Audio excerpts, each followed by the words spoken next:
Stop this. Stop it. Just stop. Stop putting adhesive stickers on the jacket. Stop it. Bad record seller. Bad.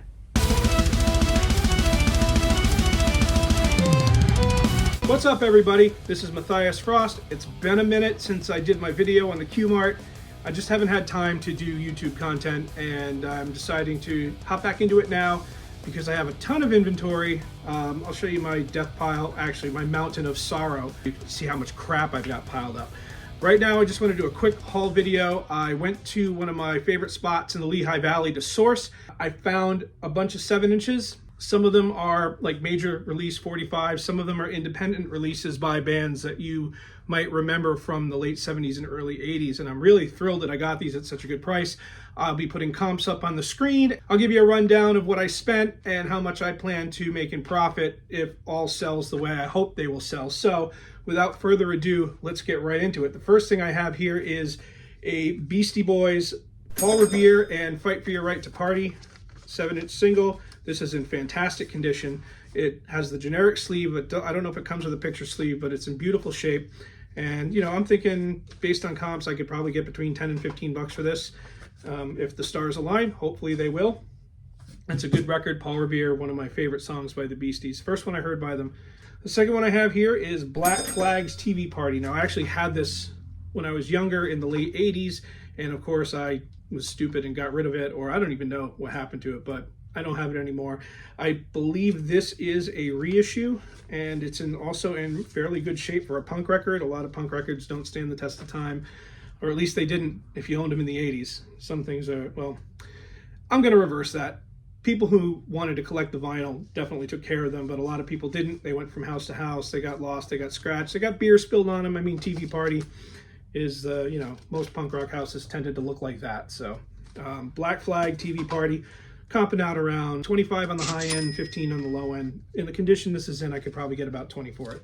Thank you, Stranger Things, because this is Kate Bush running up that hill. Now, it's a generic sleeve, and the record has seen better days, but thanks to Stranger Things, this song has gotten a boost in popularity lately, and people seem to be wanting it. It's still getting sold through a lot today on eBay, and I'm probably looking to get about 10 bucks for this. It shouldn't be an issue. Most of the more complete and better conditioned ones are going for 25, so we'll see. This one surprised me. I thought it would be worth a little more. This is David Bowie's Tonight with the B-side Tumble and Twirl.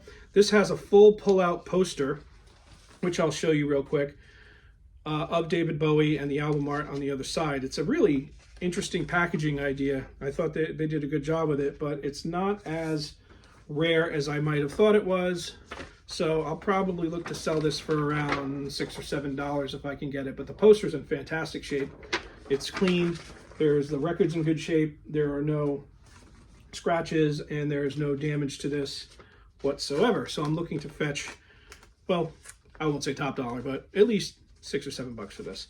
Another record I got, this one I thought would be worth a little bit more than what I comped it out at, is Elvis Costello's Mystery Dance, with the B-side being Pay It Back. This is on gold, orangish gold vinyl, and it is on an independent label. It's on Stiff Records. This is pre-major label. So this is also in really good shape. The cover is not in the best shape. You can tell it's got some bending and wear, but it's just paper. And this is a UK import, I believe. A lot of these that I'm going to be sharing with you today are from the UK. I think the person who is unloading these is either from England or got a lot of his records as UK imports. Go blimey! UK imports are going to be a lot of them, but this one is not. This is made in the USA. This is Firewoman by the Pope. Nothing fantastic. This one's probably only worth about, you know, $7, $8. It's a good song. It's a great song. This was sort of their breakthrough hit in the late 80s. I think this came out in 89, I want to say. Pretty good single. Next one is The Cure, In Between Days. This is a really cool 7-inch, was released in 1985. This is a UK import, and it's in wonderful shape. The jacket is in gorgeous condition. It's still shiny. There's no creases on it. There's some light wear here and there. And look, attention, people who sell records. Stop this. Stop it. Just stop. Stop putting adhesive stickers on the jacket. Stop it. Bad record seller. Bad. hate it when they do that, seriously. The album itself is in really fantastic shape. Again, no scratches, looks like it's barely been played. If it weren't for the sticker damage on the cover, I would probably rate this at very high VG+, and the record being near mint. I can't see that this has even had a needle touch to it, so probably looking to get about 20 bucks for this one. This one's pretty cool, not gonna lie. Dead Kennedys, California Uber Alles. Great song, great band. This is a great song, great band. Again, made in the UK, British import. This has the B-side of Man with the Dogs.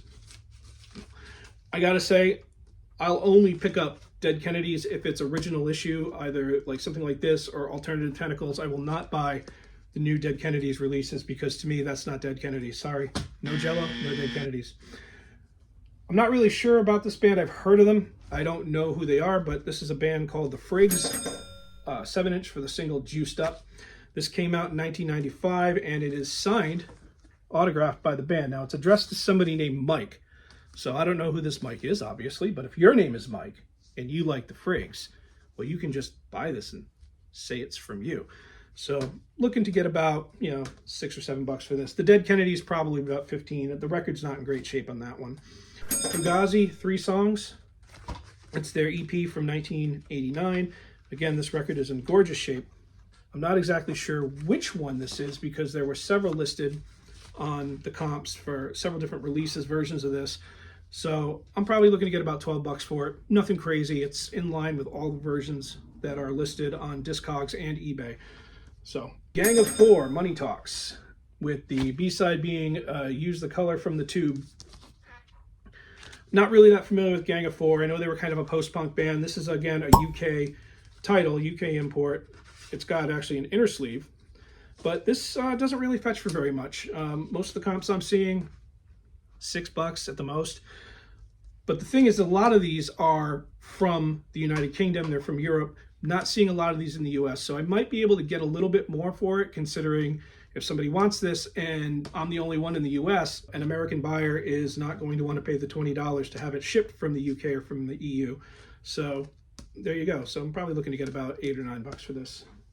This is the band that really kind of redefined a lot of sound in the early 80s. It's the Human League. Everybody knows them from Don't You Want Me and Only Human and Fascination. Those are their 3 huge hits. But this is Being Boiled and Circus of Death. Like who knew they were actually that gothy? I'm not really familiar with this, but this is, again, an independent release on Fast. And it's in really good shape. The record's in really good shape. The cover, it's seen better days, to be honest. But this isn't really fetching as much as I thought it would either. Maybe only $8 or $9 in the US. In the UK, probably a little cheaper since it's more common over there. Again, British import. This is a garage punk band called The Problematics. I don't know who they are. It sounds like a band I might have really liked in high school. I might still like them now. I might even throw this on before I sell it, see if it's any good. This is a one-sided 7-inch. The music's only on one side. And I paid $3 for it. You can see the tag right there. And I can probably get about 10 for it. So I'm looking forward to, putting this up there and seeing if anybody wants it. The Rolling Stones. This is a 1964 release originally, but this is the 1970 pressing of 5x5. It is on the Decca label, and it's in beautiful condition. It really is. This record is older than me. I'm 50 years old. I was born in 72, and this is from 1970, so this is 2 years older than me. So mono recording, 1964. That was being sort of phased out in favor of stereo at the time. This has what's called a knockout center. So 1970, I'm looking to ask maybe $20 for this. Hopefully I can get that. Next up, I have several records. I'm probably going to lot them because they're not worth a lot individually. So maybe I can lot them. I can send them media mail in one package and save on shipping that way, or the buyer will save on shipping actually. I have a lot of Roxy Music 45s. I have Street Life, Virginia Plain, Both Ends Burning, probably their biggest early hit, Love is the Drug, and Pajama Rama. I'm probably going to lot these up. I'm not sure what I'm going to sell them for. But yeah, that's a good lot of Roxy music if you're into early Roxy stuff. This next one I found is, I'm baffled that this was even in the bin. This is God Save the Queen by the Sex Pistols, and I've seen many versions of this out and about online.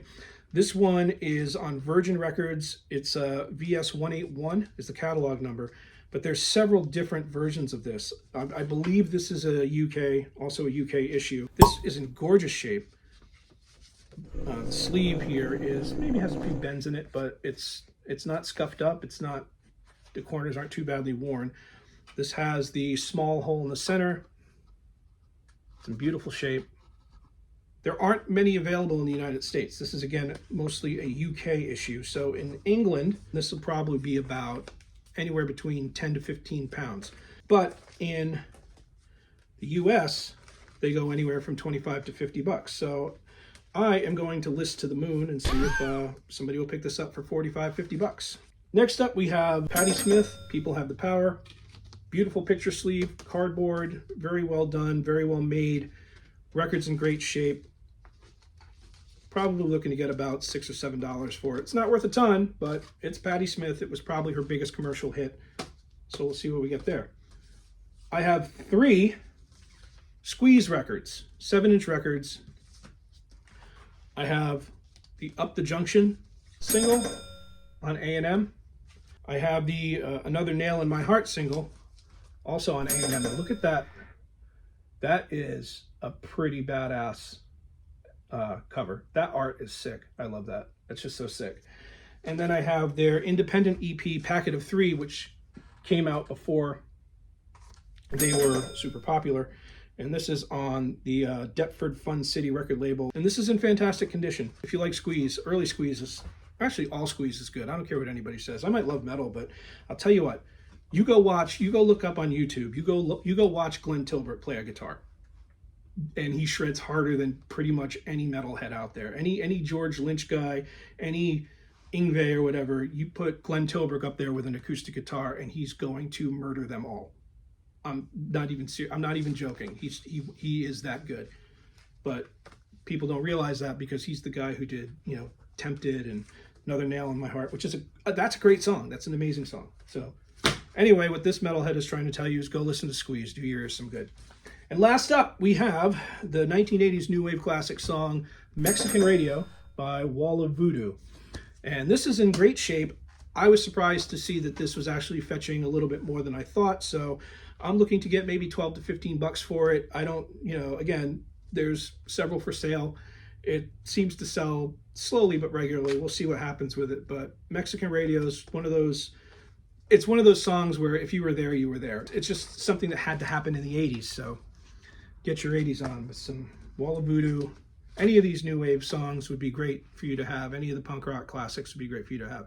So I did the math, and it looks like I spent about $110 on all of these records, including sales tax, maybe $112.